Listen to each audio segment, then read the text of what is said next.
Over the past couple months, many social media users have taken to Instagram or Facebook to repost, share, and like content about various social issues. One thing I've overwhelmingly noticed is the sudden interest in Yemen, a country devastated by a lingering conflict since 2014, which is deemed the worst current humanitarian crisis by the UN.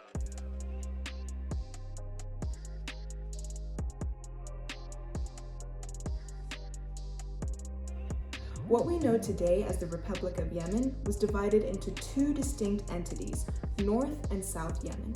North Yemen became the Yemen Arab Republic in 1968 after overthrowing the ruling Mutawakkalite monarchy. South Yemen was a British protectorate known as the Aden Protectorate and became independent in 1967 after overthrowing the British occupiers. South Yemen then became the People's Democratic Republic of Yemen, which was backed by the USSR and was the only communist state in the Arab world. The two states merged in 1990, becoming the Republic of Yemen, which we now know today simply as Yemen. The president of this newly created country was the president of North Yemen, Ali Abdel Saleh, and the vice president was the president of South Yemen, Ali Salem al-Baid. In 2004, Saleh launched attacks against Houthis, led by Hussein al-Houthi, who opposed Yemen's support for the US invasion of Iraq in 2003, and launched a rebellion against the central government, who he claimed disenfranchised his community. The Houthis practiced Zayadism, a branch of Shia Islam. The country also gained international attention when Al-Qaeda in the Arabian Peninsula launched a series of attacks against a US warship and the US embassy in Sana'a. In 2012, during the region-wide movement of the Arab Spring, President Saleh was pressured by Gulf states to step down and let his then Vice President Abdurrabu Mansour al-Hadi run unopposed for president. One of the faces of the Yemeni Arab Spring, journalist Tawakkol Karman, was awarded a Nobel Peace Prize for her roles in human rights protest. Attached in the bio is a Yemeni documentary called The Scream, relating women's roles in the Yemeni Arab Spring, in which Carmen is interviewed.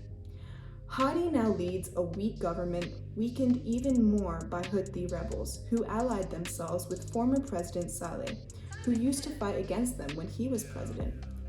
In 2014, the Houthis took over Sana'a and forced Hadi to flee to the city of Aden in the south. Hadi then fled to Saudi Arabia, which is when Saudi Arabia announced the formation of a coalition aimed at defending Hadi's government and fighting back against the Houthi rebels. It is important to note that the Houthi rebels are supported by Iran, which means the conflict plays into a wider regional Saudi Arabia-Iran rivalry. The coalition led by Saudi Arabia and its crown prince Mohammed bin Salman is made up of the UAE, Kuwait, Bahrain, Jordan, and Egypt, alongside the UK and US logistical assistance. It is also important to note that many Saudi missiles are American-made.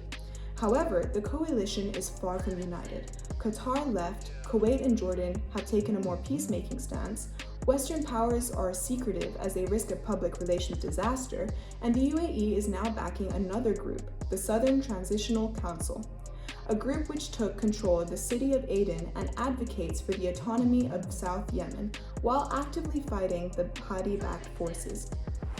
The war has undoubtedly been horrible for everyone involved, especially women and children. According to the UN, out of the 27 million people in the country, 18 million are in need of humanitarian assistance, and 1.2 million people have been infected with cholera. The COVID-19 pandemic is only putting more pressure on a weakened, decentralized, and underfunded healthcare system.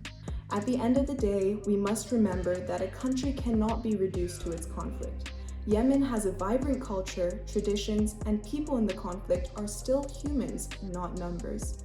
We encourage you to educate yourself about Yemeni culture, initiatives people are taking in the conflict, and the beauty of the country as a whole, from the unique architecture of the capital Sana'a to its beautiful mountains and to its otherworldly island of Socotra. It is important to note that this is an extremely broad generalization of the conflict. There have been a multitude of peace agreement attempts in Sweden, Saudi Arabia.